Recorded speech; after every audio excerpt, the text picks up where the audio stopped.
Okay. Well, good morning, everyone. I appreciate you joining us today. My name is Scarlett Martin. I'm the Director of the Department of Metropolitan Development. I could not be more pleased to join Mayor Hogsett and the Martindale Brightwood neighborhood for this exciting announcement. Lift Indy is Mayor Hogsett's innovative approach to transforming our neighborhoods, and it's about making thoughtful and impactful change, making the biggest impact from our limited resources, and prioritizing our investments in a way that will result in sustainable change. So, to talk more about that, it is now my honor to introduce Mayor Joe Hogsett. Well, thank you, Scarlett. Today, I am extraordinarily pleased to announce Martindale Brightwood as our second 2021 Lift Indy neighborhood. As an investment in community development, Lift Indy aims to provide a strategic boost to our neighborhoods. This year, due to the health crisis, we took a unique approach.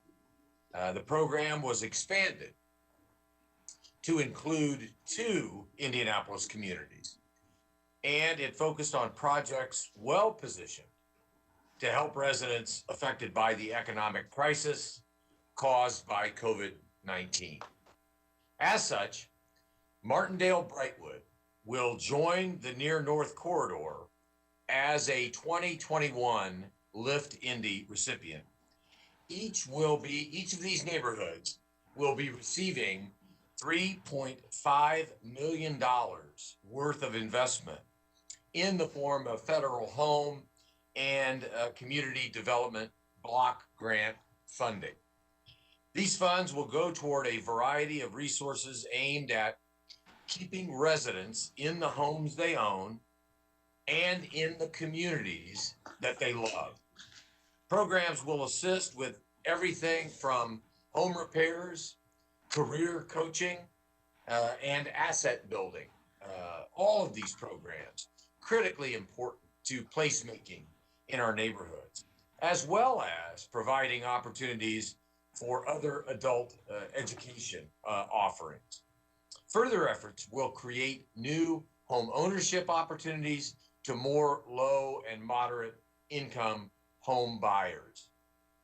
Our entire city has an interest in making sure that loyal residents of a neighborhood can and will prosper as their neighborhood flourishes. But as the pandemic threatens to uproot families, we must work to strengthen those roots.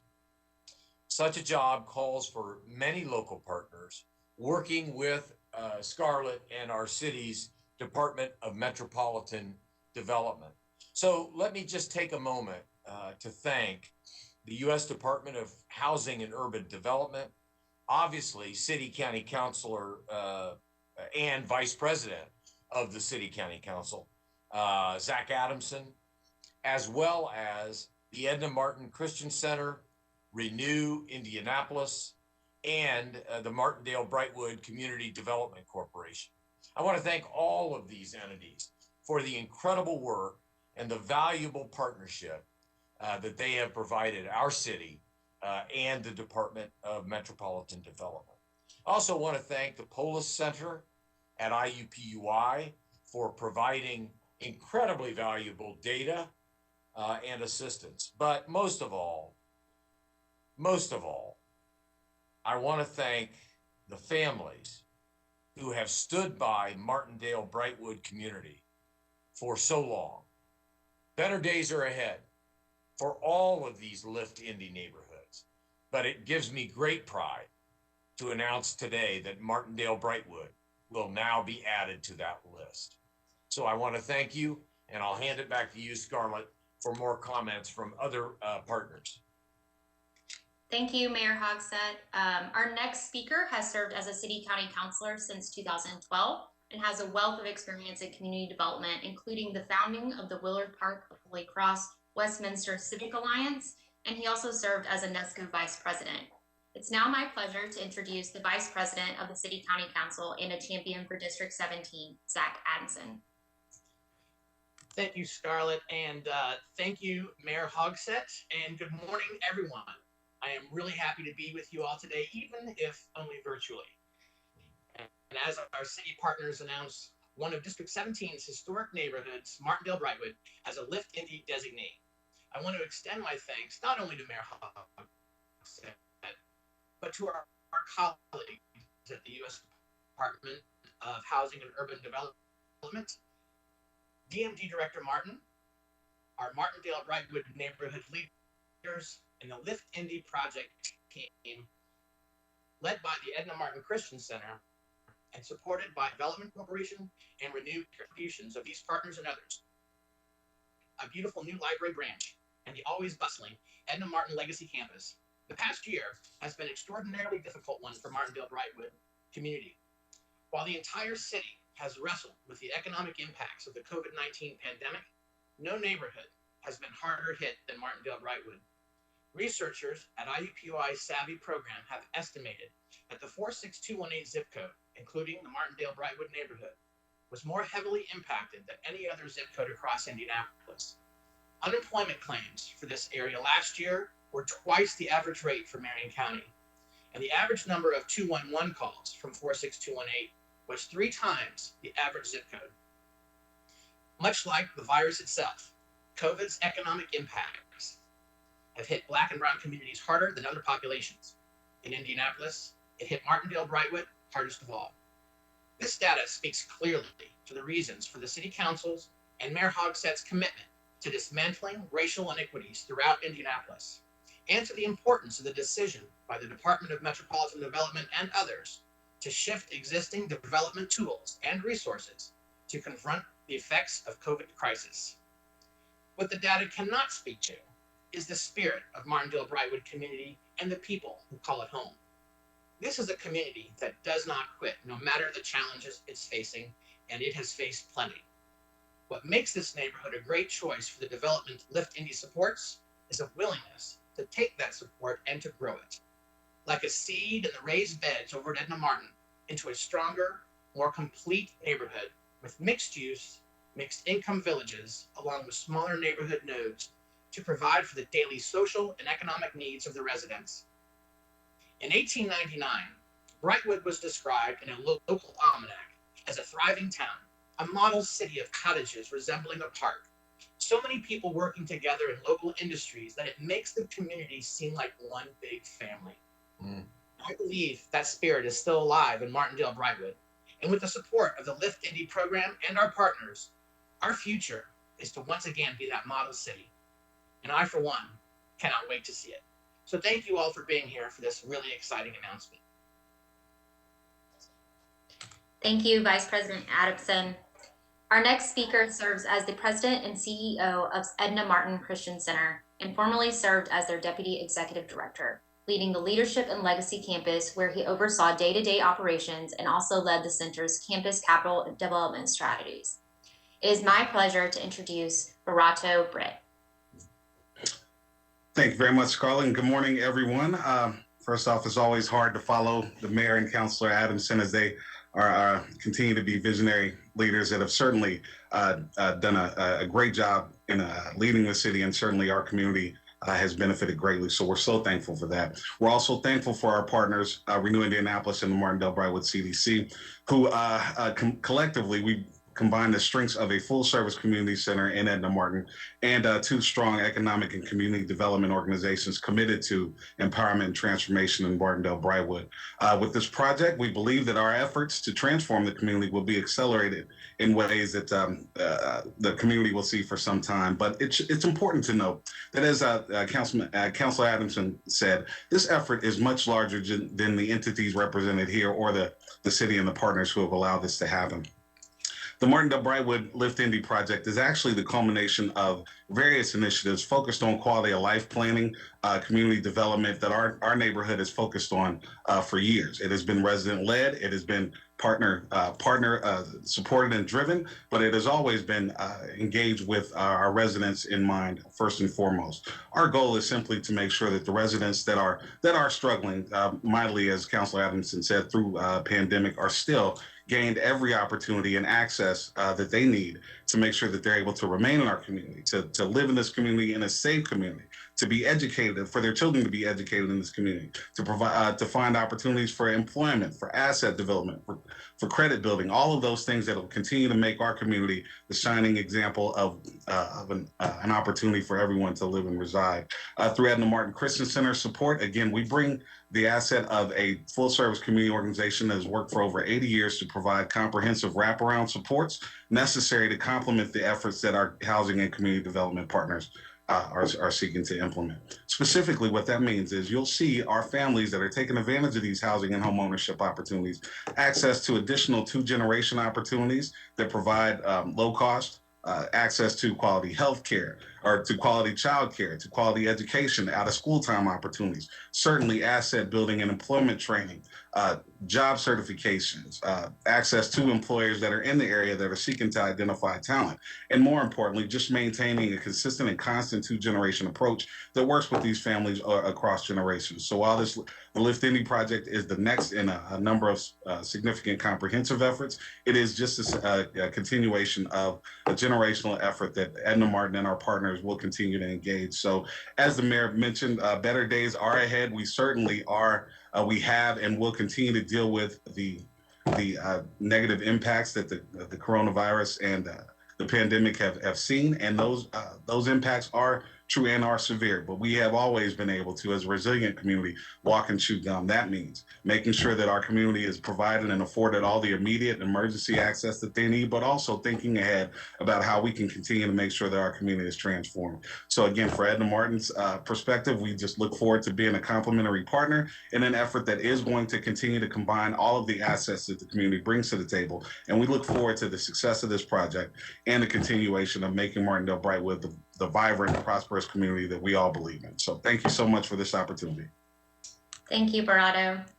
Our next speaker is a strategic planner and economic development professional with a passion for working on collaborative community and small business development initiatives, including community building through access to lifelong learning and training.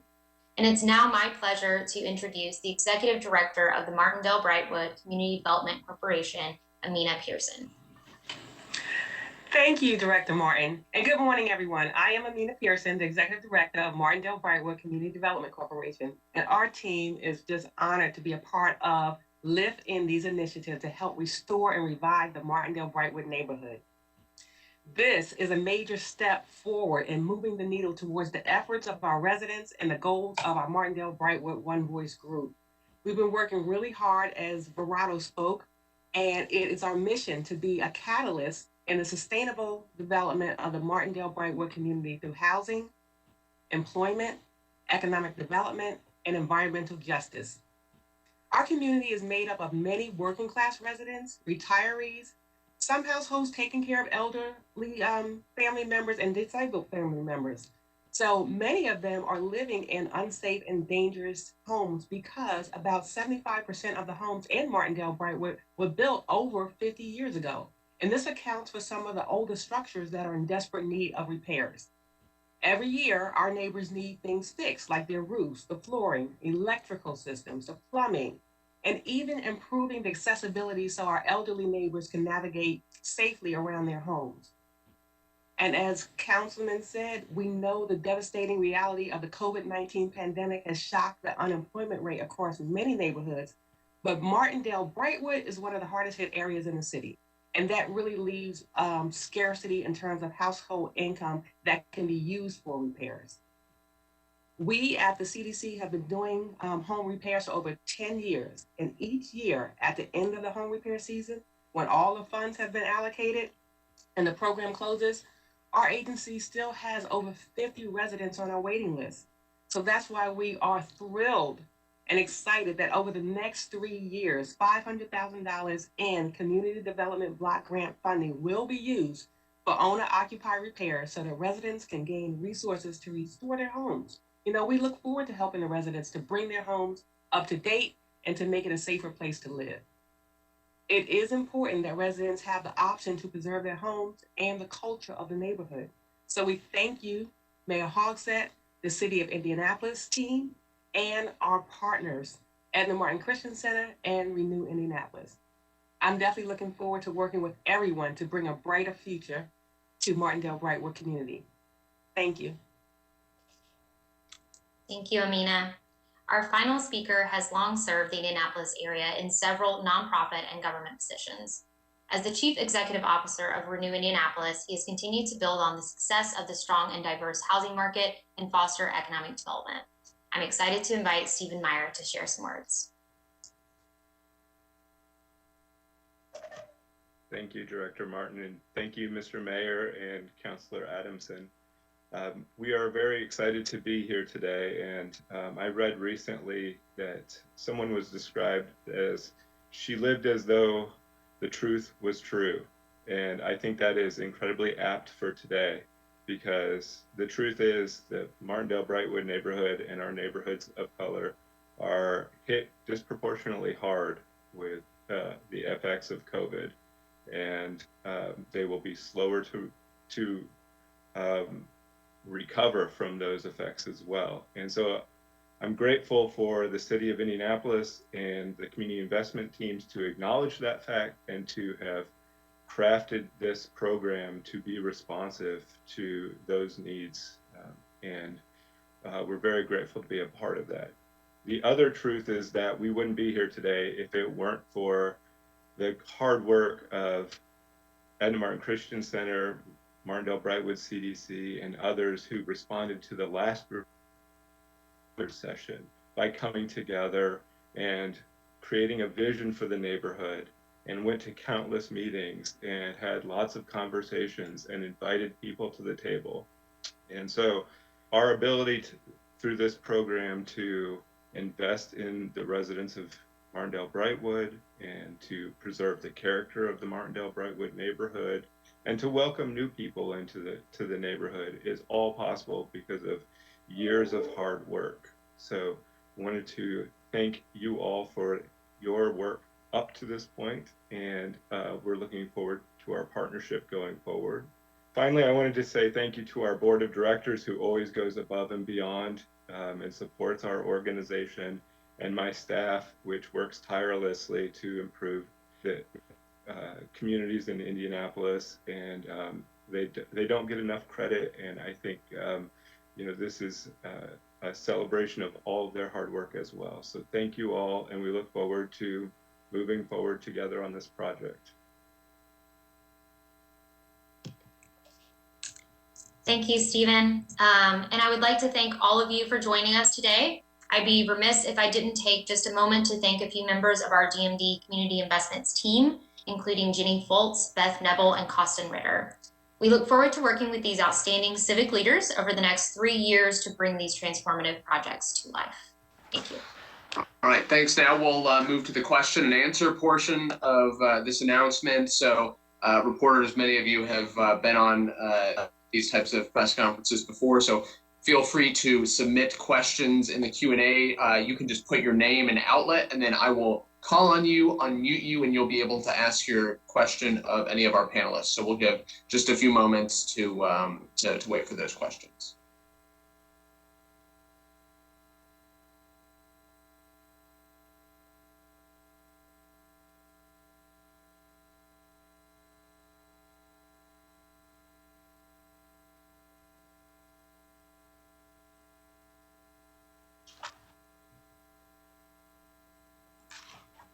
Oh, can I ask my question? Oh, sorry. Yeah, so I just had one question just about the funding. How is it being tracked so that to ensure that the programs that are being funded are actually helping the neediest residents? Yeah, I can kind of kick that off. So these funds are part of the funds that the city receives from the U.S. Department of Housing and Urban Development. And so we have pretty strict guidelines in terms of how we determine which communities are eligible and which projects are eligible. And so we will work closely with our partners that we will directly fund to track the data and report that back to us to ensure that that we are following those guidelines. And then we also are working with the Polis Center. As the mayor mentioned, the Polis Center developed some criteria that we looked at that not only tracked census tracts that are that qualify for these HUD grant programs, as I said, but also those communities that most were impacted by the COVID-19 crisis and in need of the preservation and creation of affordable housing. So in short, we will be working closely, the Department of Metropolitan Development will be working closely with our direct funding partners to track that data, and then of course have that support from the Polis Center on the back end as well.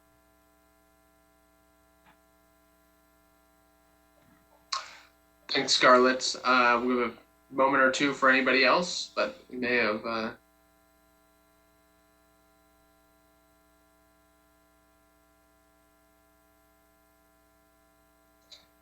All right, good job, everybody. We're so thorough that you've rendered the press speechless. So thanks, everybody, for joining us. And I believe a release has been sent out. But feel free to follow up with myself or Andrea Watts, who sent out with that release, for any questions or follow-up interviews. Thanks all.